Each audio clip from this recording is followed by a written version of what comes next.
সুস্মিতা এখন যাচ্ছে ছেলেকে বাড়িতে রেখে। কোথায় যাচ্ছ? জুডিওতে কি করতে যাচ্ছ? জুডিওতে নাকি 99-এর কিছু অফার চলছে।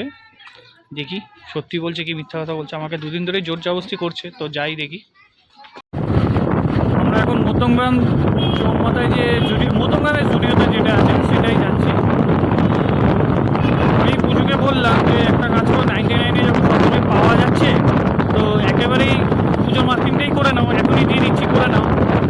তো দেখছি আর কোনো সাহস শব্দ করছে না। তো 99-এ আমারও সুবিধা হবে, আর এত টাকা খরচা করতে হবে না, 99-এ সব কিছু হয়ে যাবে। তো দেখি ও কী বলে।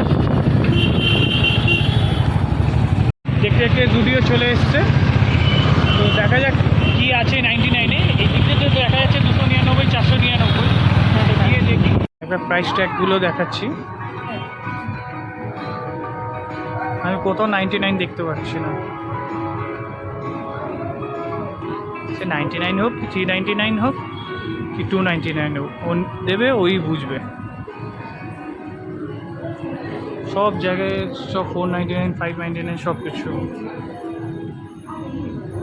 99 কোথায়? টাকা তো তুমি দেবে, তুমি বুঝবে।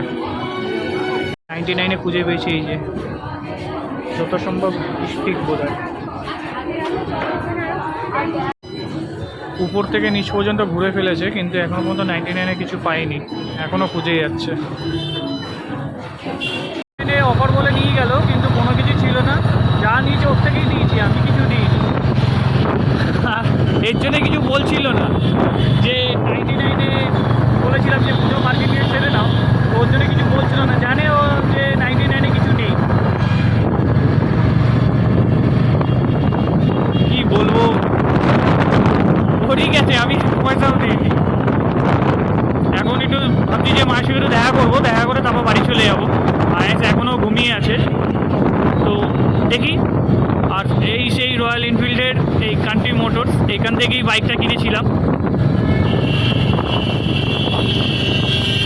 এখান থেকে বাইকটা কিনেছিলাম আমরা। তো সুস্মিতা মায়ের বাড়ি থেকে চলে যাচ্ছে, আর সঙ্গে মাকেও নিয়ে যাচ্ছে।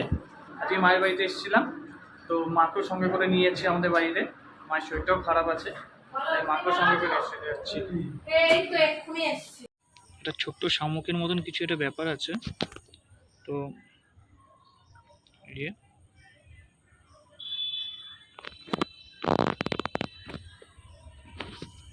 দারুণ লাগছে